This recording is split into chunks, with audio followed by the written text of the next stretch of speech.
yes, Terry Rose. I work for Premier Health. I'm a lifestyle health coach for Premier. I'm also a health and wellness functional medicine coach. So before Premier, that's what I was doing, but they all connect.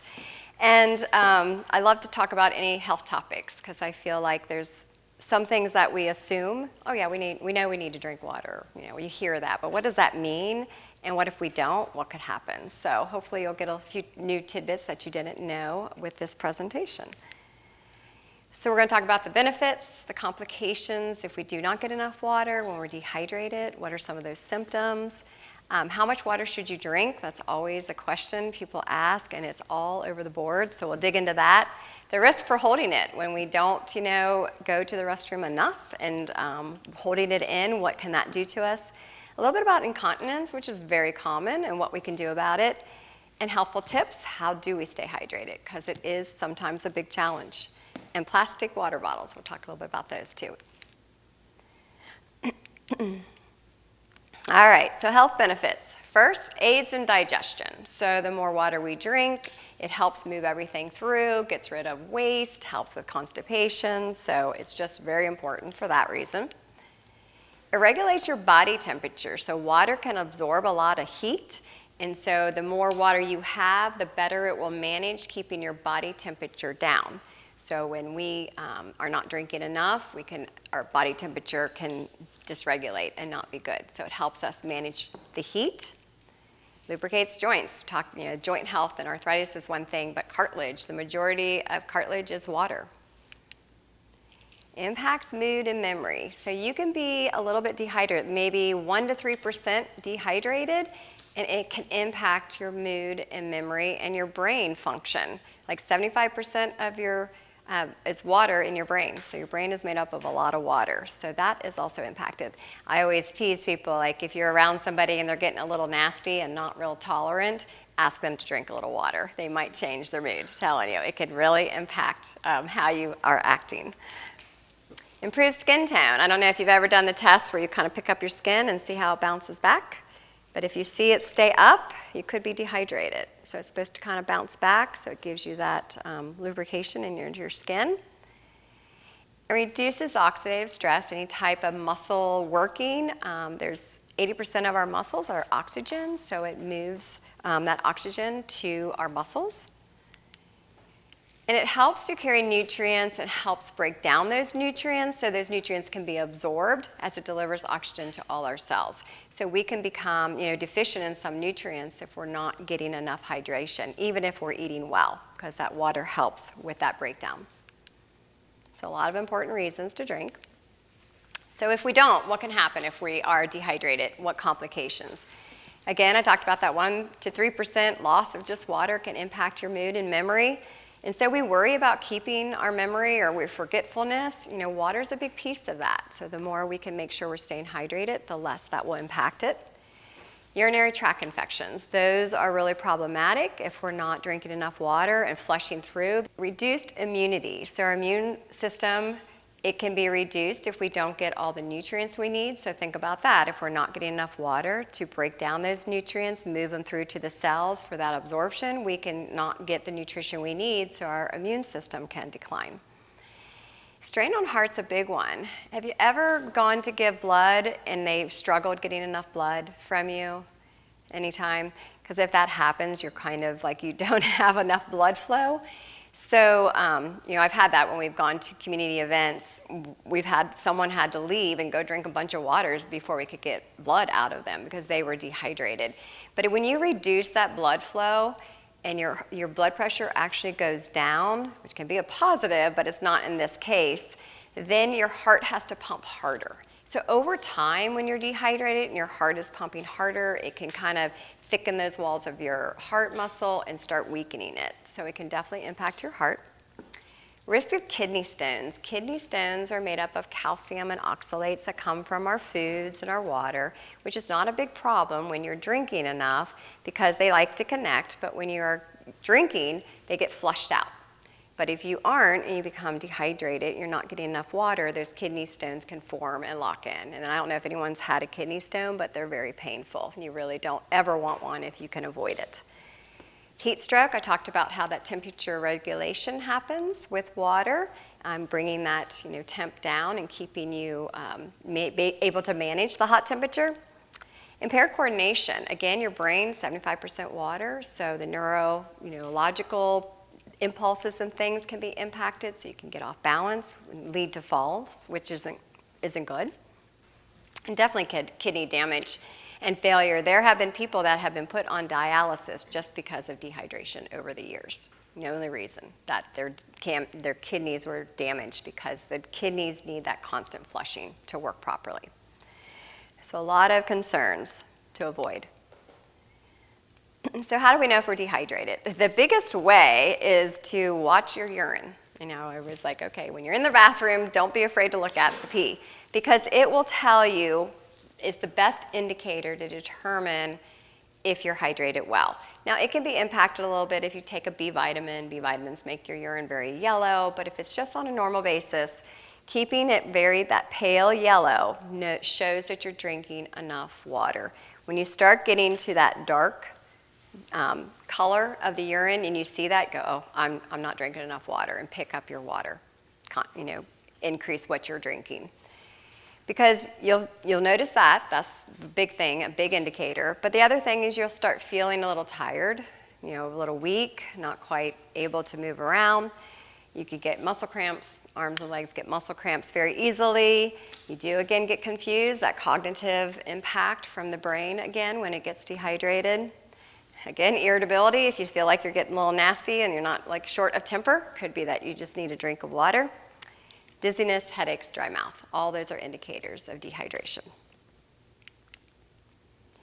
So how much water should you drink? Who knows or thinks they know how much water they should drink? Anybody want to offer up a number of glasses? 8?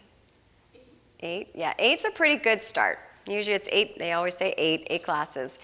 But it varies. It varies. It could be up to what you're doing, how your metabolism is, if you've been outside sweating, just basically what's going on with you, your size. Everyone's a little bit different. The target, this is a low target, but 40 to 60 ounces should be kind of like your minimum. But definitely 8 glasses, which would be 64 ounces, to get from fluids. If you actually go back into the data, they're pushing it a little higher. Women, 9 glasses, men, 11 to 12 glasses. Then when you'll see numbers, if you actually Google it, you'll see numbers up into the 11 for women and 15. You're like, how in the heck am I supposed to do that? But remember, 80% of it's from beverages, and that's kind of where that 9 for women and 11 for men, and 20% comes from food. So we do get some fluids from the food that we're eating. We'll dive into what those foods are. So like this bottle is 16 ounces, so I have to have quite a few of these. But so 4 of these by the end of the day at least. And there's also some talk that it should be half your weight in ounces. So that's another goal that some people have set. But again, it depends on what you're doing, your own metabolism, your personal person. So watch the signs of dehydration, watch your urine color, and that will kind of help you figure out where do I need to be, because lots of things can impact it. So this is a big one. I'll talk to people. Incontinence is so common. So people go, well, if I don't drink water, I won't have to go, I won't have those issues. But truthfully, when we are dehydrated, it makes incontinence worse because it weakens our bladder. It irritates the bladder. So that is not the solution. It is actually working against you.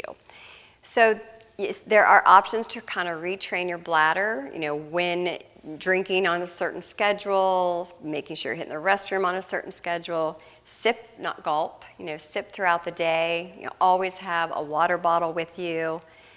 There are irritants to our bladder like the alcohol, caffeine, high caffeine. If you have a cup of coffee or some tea, that's fine, but if excessive can irritate. And high citrus, if you have a lot of citrus drinks, orange and grapefruit, that can irritate too.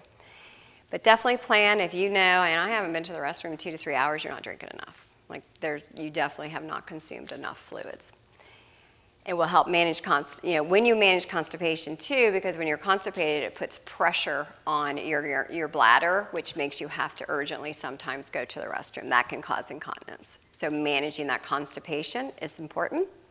Keeping a bladder diary, just like what's going on, how am I drinking, how much water throughout the day, write it down can be helpful.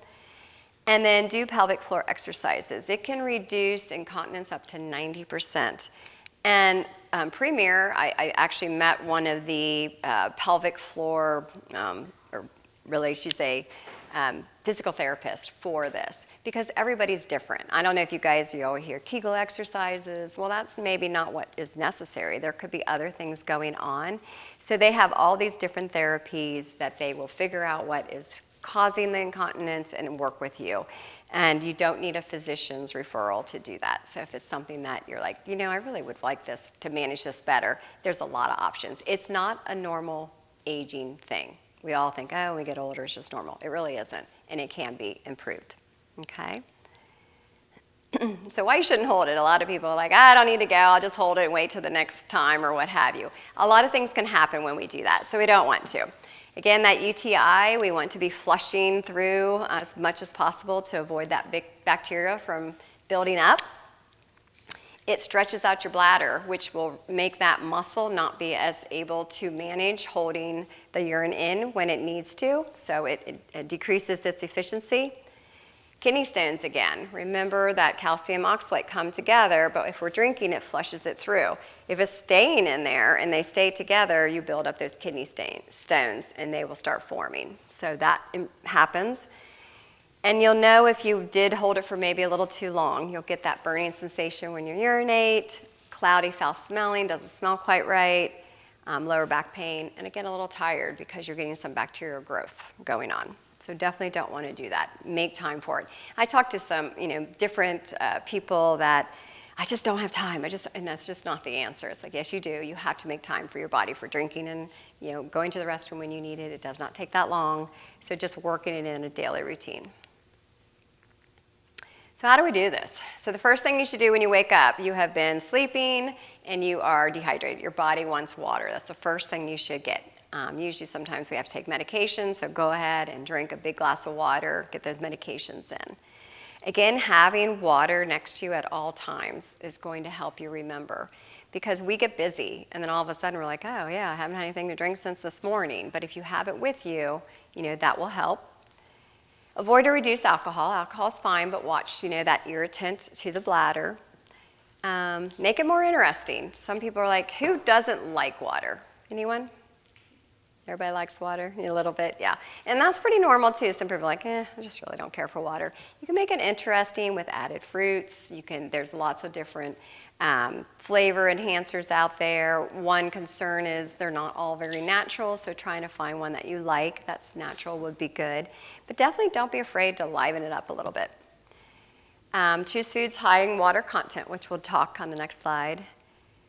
And set reminders. So I have a water app because I know all the important reasons to drink water, but I get busy and I'm just not thinking about it. So it'll just, pop up on my phone and it says, drink some water, and there's all kinds of different little free water apps to just set a little reminder. You can set a timer to go off like every 20 minutes, which is when you kind of should be sipping water. So we're 20 minutes in. You guys could all drink a sip of water if you'd like, but that's basically what you're supposed to do, trying to get at least 4 ounces in. So yeah, anything that just helps you think, oh, yeah, I need to drink some water. So I'm going to take my break. I'm going to drink water, as you guys can if you'd like. Water if anybody needs some. Because I don't really want you to get mad at me throughout this, so, less irritable would be helpful. All right. Oops, there we go.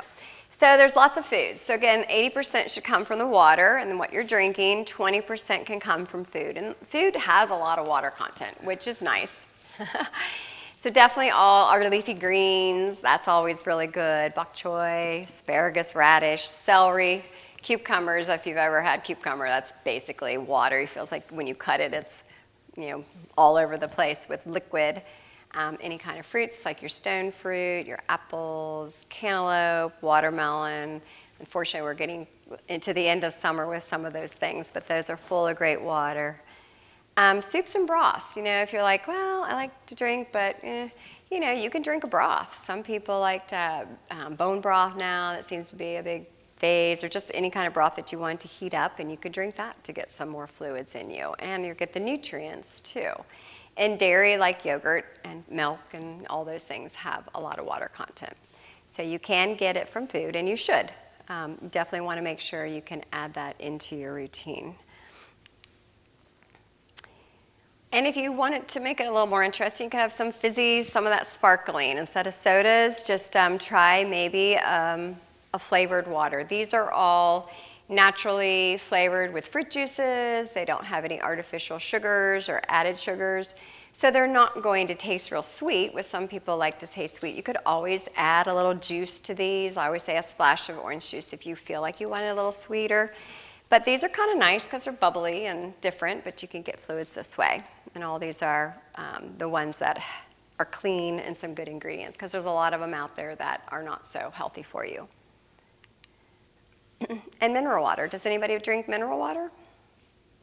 Ever had it? Basically, it tastes like water, but it has additional minerals. It's from some spring that has these additional minerals. And they can vary by the brand, like I'm trying to think, Fiji, Evian, Polar, there's different ones. And they have calcium, magnesium, potassium, and they can have different amounts in them. So it's kind of nice, especially if you feel like you're sweating a lot and it's hot. You could get a few electrolytes, and electrolytes kind of just help you absorb that water and balance out if you're missing any. But if you have to watch sodium or potassium for any kidney disease, it would be something just to see how much is in there. The majority of them do not have a lot. They have these minerals, but they're not in such high concentration that it's problematic, and you're definitely not going to get all the minerals you need from the water. You're going to need to get it from your diet. For example, I think one had 55 milligrams of calcium when we need like 1,000. So, they have a little bit. But it's a nice change too. That could be a little bit different flavor for you that you might like. Yes, but most of the minerals we'll get from our diet. So we all have a plastic water bottle, which is fine. Because when we don't have something, that's what you want to go to. But plastics are becoming very concerning for various reasons. One thing is the cost. So if you bought a 16-ounce plastic bottle of water for $1.50, $1.50 doesn't seem like much, right? But if you compute it into a gallon, it's around $12 a gallon. And then if you look at what cost out of your tap, a gallon of water, it's a penny.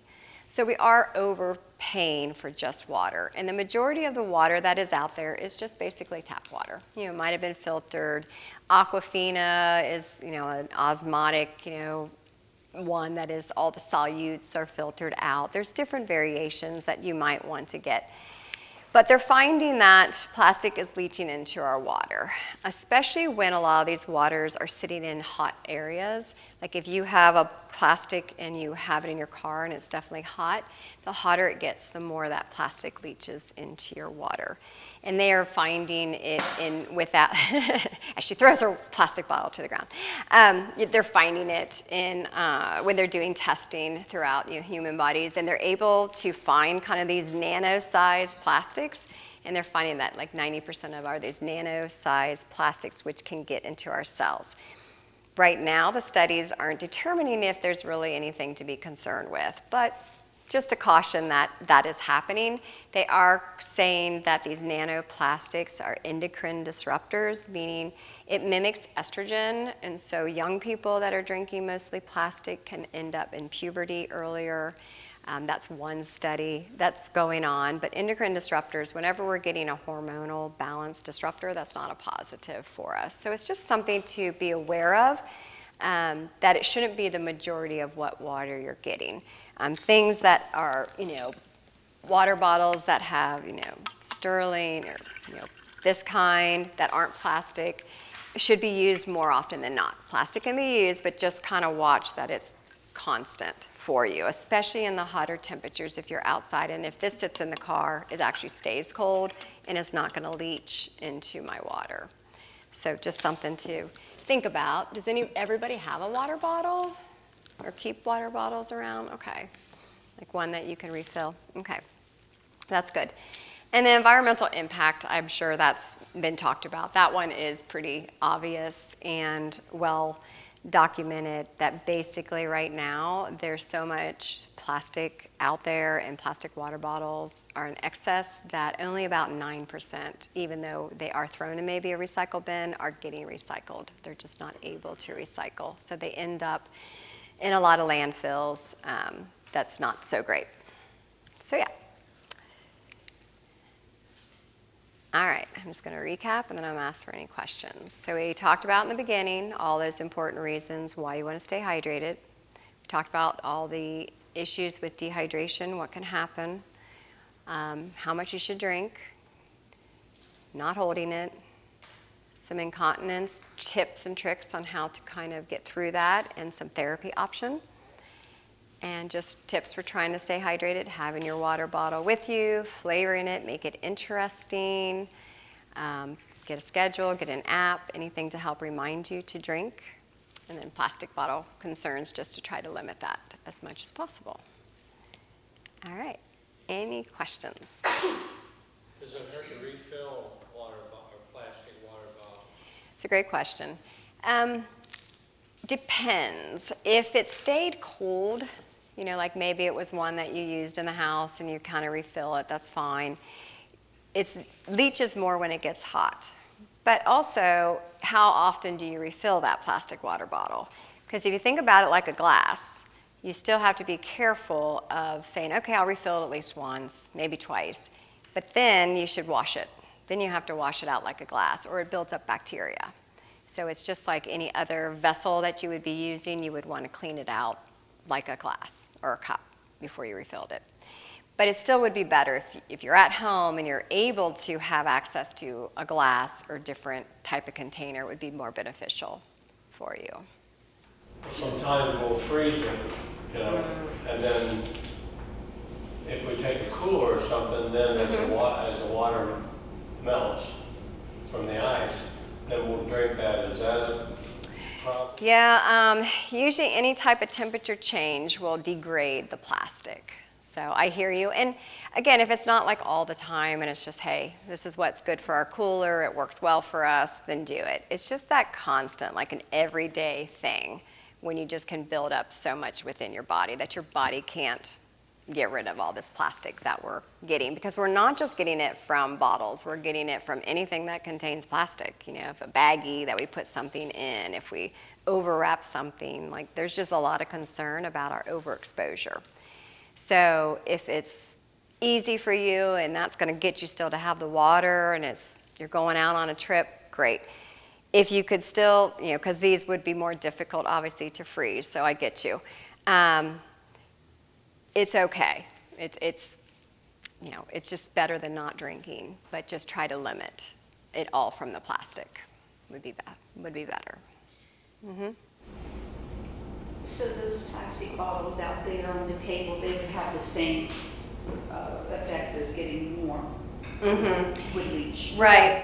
If they're in here, which is good, this is a nice 70-degree constant environment. But if you took it into your car and it would start, you know, if it's got hotter and hotter, it would. What's interesting, this is kind of what got me looking at it one time. I went to on a vacation, and I don't know if you go down to Florida or whatever, and the grocery stores had pallets and pallets of water sitting out on their patio, like right there. And I'm like, that's like the worst. Like, don't buy that water. But unfortunately, sometimes we were in a house where they're like, oh, that water's no good. So you're like kind of going, what do I do? So again, you know, it's okay. It's not like don't ever drink out of plastic. It's just that constant, like kind of putting those plastics into your body over and over. If you have an option of something else, you know, have a glass or you have a different type of bottle that you can kind of prevent everyday exposure. And even if it says BPA free, it's still. Yes, because these nanoplastics are BPA. They're BPA, but that's still getting into your cells. You know, it's still particles of something that's non-digestible can get into your system. A while back, I bought this device, and I don't even know what it is, but you plug it in, you put your water in there, and it puts something into the water like nitrogen or oxygen. It bubbles, and you let it bubble for so long, and then you know anything about this? Is it like an is it changing the pH of it, or what's it supposed to be doing? I don't know. It's a light in there, a blue light comes Okay. on, but I'm not real sure. Yeah. Nitrogen water maybe? Or It might be adding a little hydrogen or maybe purifying it. that's it. Hydrogen. Yeah. Is that supposed to be something good for you? I mean, water is, H2O is water, so you already have hydrogen in your water. It's supposed to add more hydrogen to your water. Well, because it's a pH thing then, because, yeah, it must be changing the pH. And there's a lot of conversation about, we are a very acidic environment. We want to make it more alkaline, and there's not a lot of research to back it up. That's all I'm going to say. I haven't done a lot of research on it, but what I did read, quickly I read was that there's not a lot of, it's not going to hurt you with additional, with a different change in pH. It's not going to change your body pH like they think or they've talked about. Yeah. Yeah. Yeah, oh, trust me, I know. I've been out there testing different things myself. Yeah. Yeah. She mentioned that it puts out blue light. It may actually be an ultraviolet light, maybe producing some ozone and using that to purify the water. Yeah, that's what I'm wondering, if it's a purifier, which that's great. Anything to purify our water is good, or anytime having a filter in your house is good or testing your water. There are people that say, well, I don't trust my water. I don't like my water. It can always be tested. You can always get, a filter. You can change it so that you do like it. Mm-hmm. I have one more question. Mm-hmm. You're fine.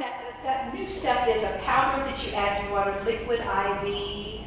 Oh, sure. It's electrolyte water, or electrolytes. Mm-hmm. Is that good? Mm-hmm. It is good. Mm-hmm. It's good to get some electrolytes. We don't always have a good balance of electrolytes where we're getting that sodium. You get a little bit of sodium, potassium, chloride usually. I think that's what IV has in it. It's small amounts. It's not something crazy that will throw you off, what have you. It's just if we are not getting, magnesium's one especially, if we're not eating well, we don't always get enough of, so it's always good to have little magnesium. Potassium too, same, it's in fruits and vegetables, so if we're not eating a lot of fruits and vegetables. If you're at all concerned about sodium, that would be the only caution if you have any sodium challenges, if your blood pressure. But there are some that have very low sodium too, and you get the other electrolytes in there. It's the sodium part that makes you hold water, is that correct? You can't, well, it will, because if you get too much salt, it's your kidneys trying to figure things out. So when you have salt, it's going to go, okay, I need to balance it, so I need to hold on to the water to manage that salt. So you won't, yes, that retains the salt. So if you want to keep drinking, to kind of dilute your system back to normal regulation when you get too much salt. Amount of salt that you shouldn't go over then to keep from holding water? It's usually like 24 milligrams a day. So if you are eating normal foods and you're not eating a lot of processed foods, everything processed is going to have salt.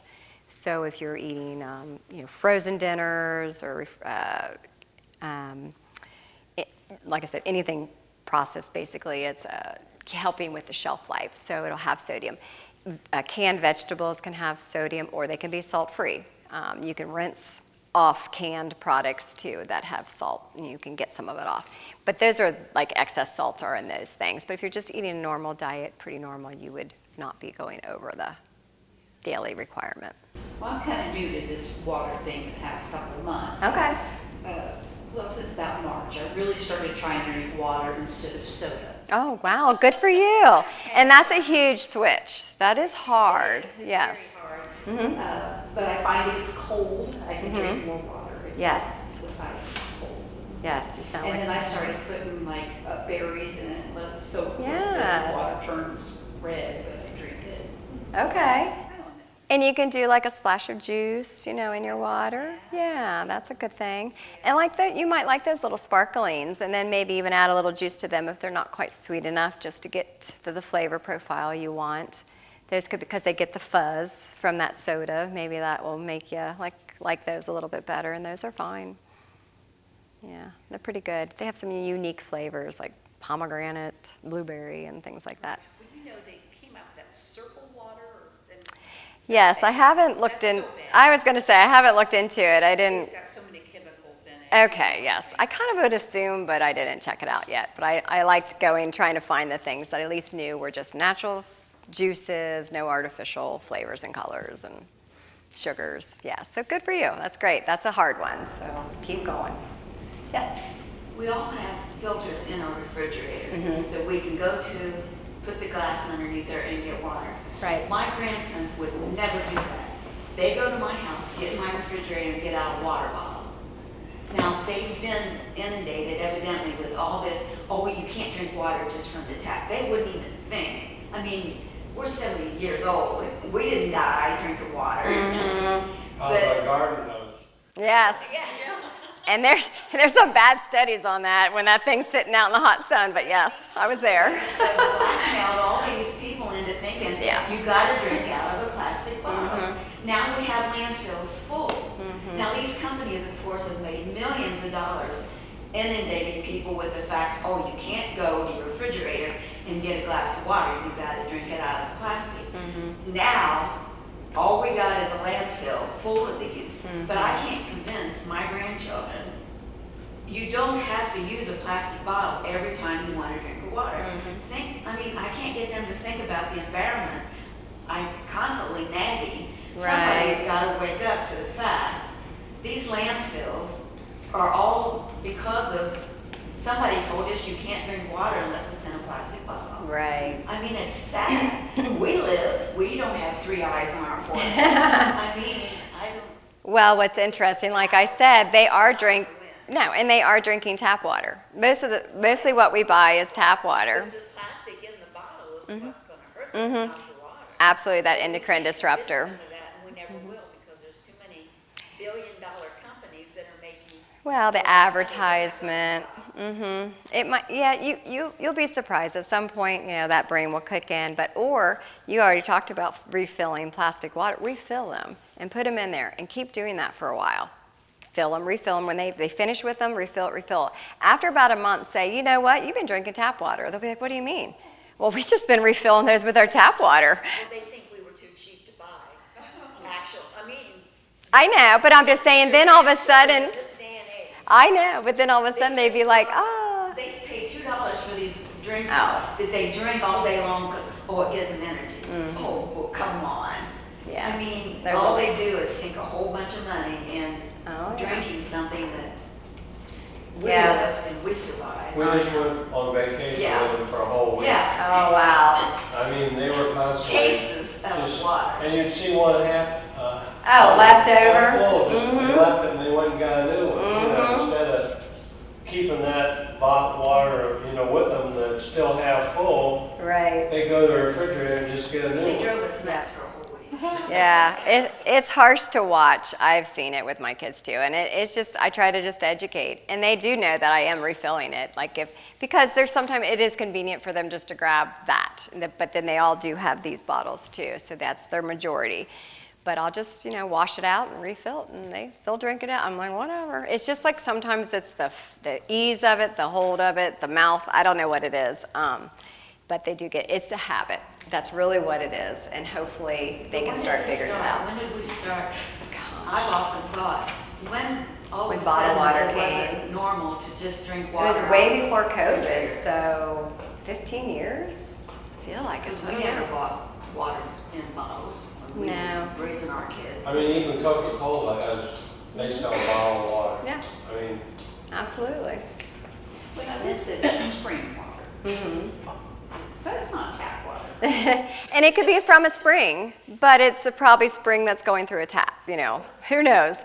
But it could be the spring water where it's a mineral water. I don't know if there's any electrolytes in that. If there's any listed, then it would come from a spring, which is fine. And that's fine. Like I said, it's not all bad. It's just the constant and the heat that can leach it more. It's just trying not to do that constantly like these kids do. It's just once, have some, that's what's available, definitely. If you have other things available and you can kind of avoid some of that plastic exposure, then try to. Yeah. I'm going to go back the other way. Let's say it's too late and you're already showing signs of dehydration. Okay. Like sometimes I'm working at a concert and my hands, I can feel it. Are there exercises, or should I start drinking water immediately, replace with electrolytes? I guess it's the water and the physical, what I can do. Water immediately. Whenever you start seeing a sign, get water in you. If you have electrolytes with you, like you could carry some, like they're like little packages and you can just throw it in there. That's going to help you absorb a little bit quicker and maybe help that, your tightness that you talked about earlier too. But move around, but just definitely get it in. And don't keep, chug it, drink, just do some sips, but do some constant sips for the next, hour to get yourself back rehydrated best you can. But yeah, electrolytes too will help it absorb. Yes, and but then maybe there's that timer or that app or something that you could do because you're busy. You're running around and that's what happens. We get busy and we forget. So, okay, it's been another 20 minutes, I'm gonna drink some water. But if you have something that kind of jars you, you're like, oh gosh, yes, where's my water? Then it just gets you back in focus just for that second because we are busy, but your body's really suffering. And then you're gonna end up with other issues that you don't wanna have while you're trying to keep up with everything you're doing. Yeah.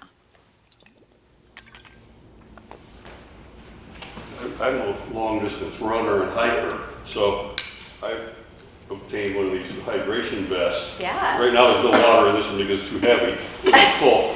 I can carry 3 liters of water in here. Oh, wow, that's great. That's, a kilogram per liter, so that's, 6.5 pounds of water. No wonder it's The vest heavy. itself doesn't weigh much, but what I've done with this, it has a nice little hose that comes around my shoulder when I'm wearing it.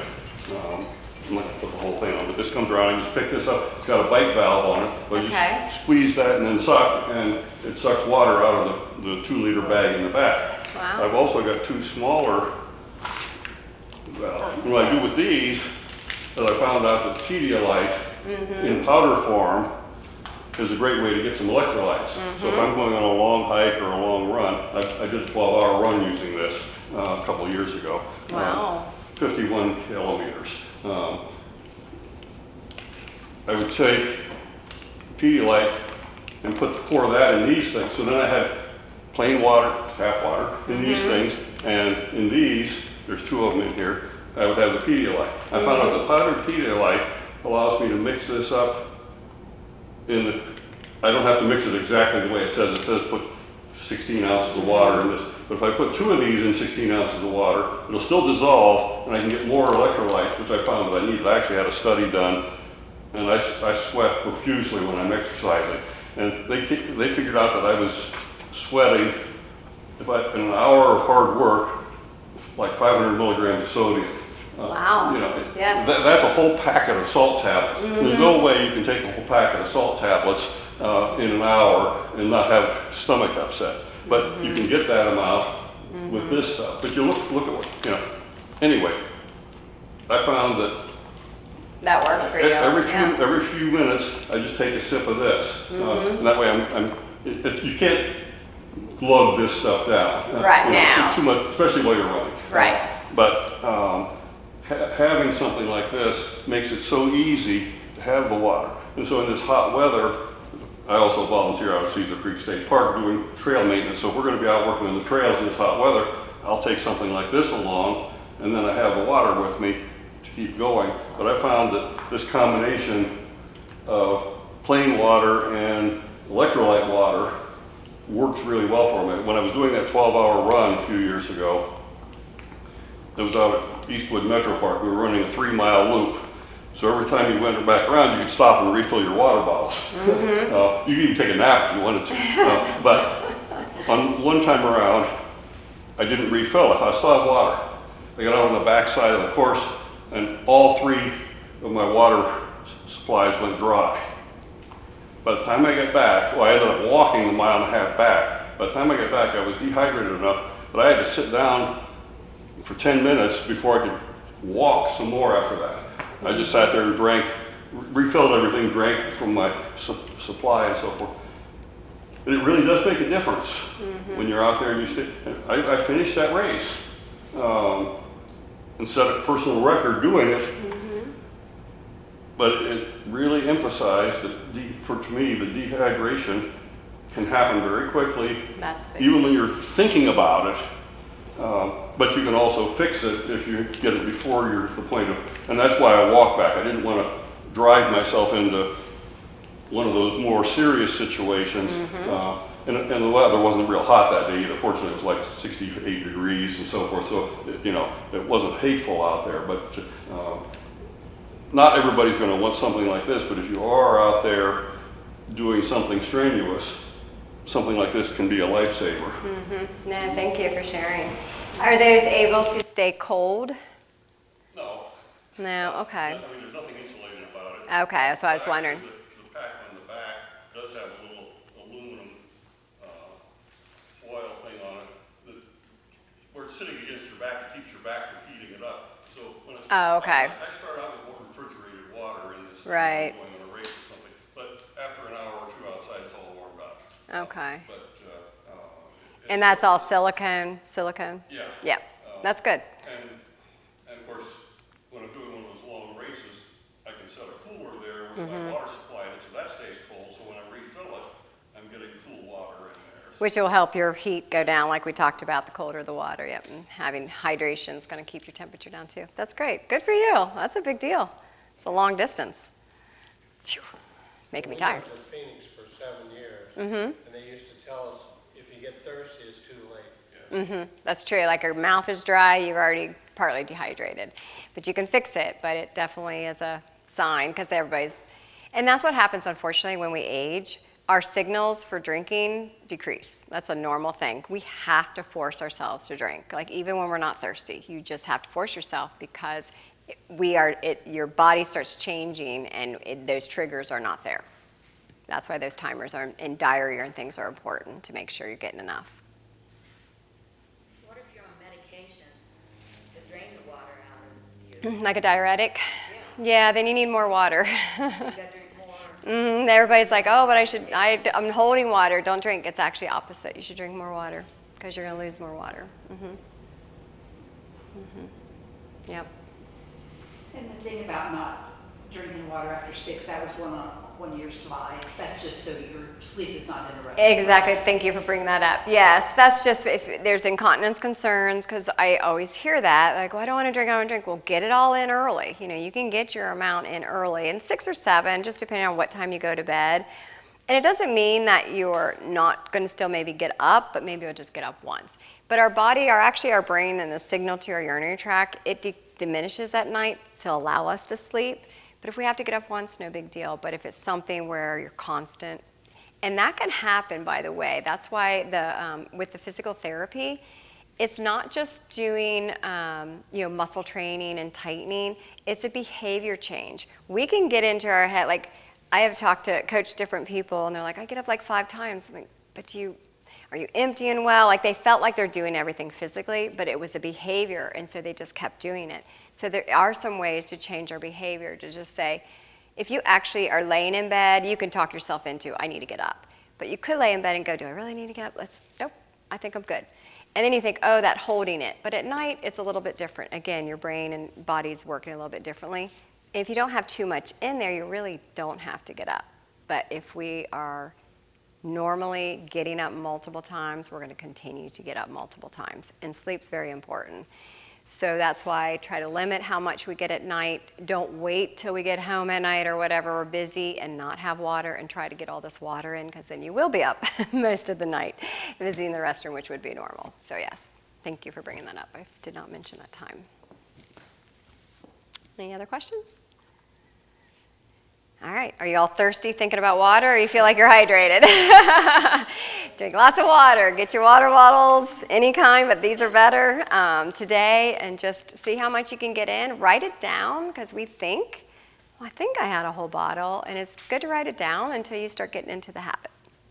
I know some people have these bottles, they fill a bottle and they put markers on it. Mm-hmm. And every hour they need to go down another markers. Mm-hmm. I Yeah, and that helps them. You know, there's different little tricks. There's big bottles. I know I have a friend that her water is like this big, and it says like you have to drink. It has it actually labeled. You drink to this by this time. Drink, but it keeps her on task. And if she doesn't, and what you'll find out once you start increasing, you're thirstier. Like you want to increase. Your body will start adjusting and go, oh, thank you, you're giving me the water that I need, yay. And you will actually be thirstier the more you can force yourself to drink when you're not thirsty.